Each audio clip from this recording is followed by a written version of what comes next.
aller à l'école pour aller jusqu'à faire l'évaluation, les certifier pour qu'ils puissent s'insérer dans la société après leur formation. C'est aussi la réalité.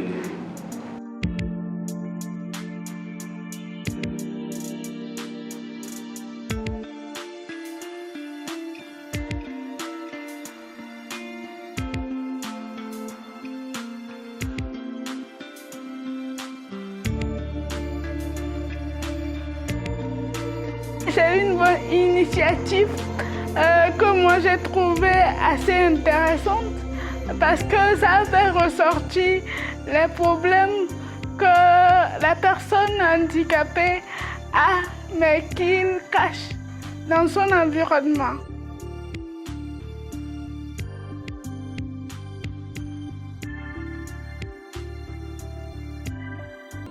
Et il faut d'abord, en premier lieu, citer la volonté manifeste du ministère en termes d'éducation inclusive. Et au-delà du ministère, c'est tout le Togo. Et vous allez voir que cette volonté a amené à prendre beaucoup d'actions. Je vais citer le SIG. Le SIG est amélioré et aujourd'hui, dans les données du SIG, nous avons les données sur les apprenants handicapés. En termes de formation, le curriculum de formation des élèves professeurs intègre des unités sur l'éducation inclusive, ce qui est une grande avancée. Et puis, il y a aussi, depuis un temps, la mise en place d'un groupe thématique dédié à l'éducation inclusive qui a permis d'accompagner la mise en œuvre du plan sectoriel de l'éducation. Et ce groupe a beaucoup contribué à l'élaboration du document de modèle d'éducation inclusive que le Togo a validé. Et en plus de ce document, il a aussi élaboré un document des normes et standards d'une école inclusive. Au niveau de l'école normale, formation des professeurs d'école ancienne ENI, nous avons des unités d'enseignement sur le braille et la langue des signes pour former les enseignants en formation initiale afin que lorsqu'ils sont déployés sur le terrain, ils puissent accompagner ces élèves. C'est le plus grand réservoir d'enseignants, je ne parlerai pas itinérants, mais ayant les ressources pour accompagner les élèves handicapés. Et cela se fait depuis l'ouverture des écoles normales.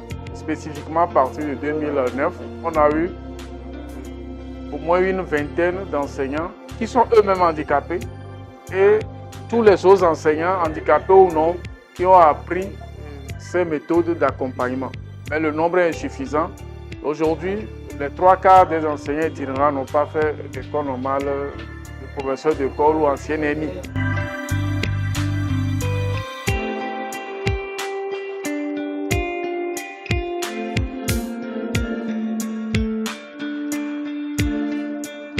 Après quelques années de mise en œuvre, un peu plus d'une décennie, de mise en œuvre de l'éducation inclusive dans certaines de nos régions éducatives, nous avons lancé le processus d'élaboration de la stratégie et aujourd'hui, c'est suffisamment avancé.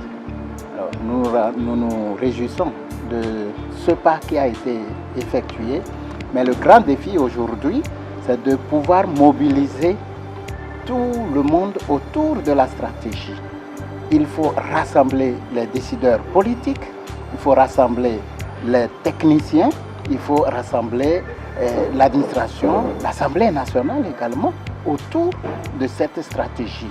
Il faut la validation politique.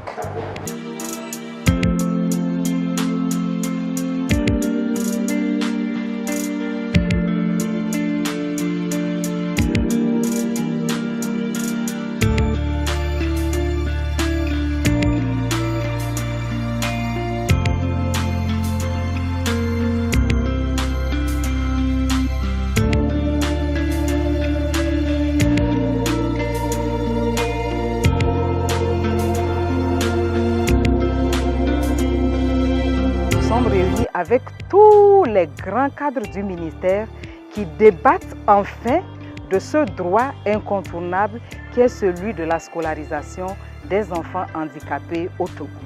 Et depuis ces quelques jours de réflexion, j'ai compris qu'il y a des efforts à faire encore pour la mobilisation des ressources. Les questions se posent sur le comment faire.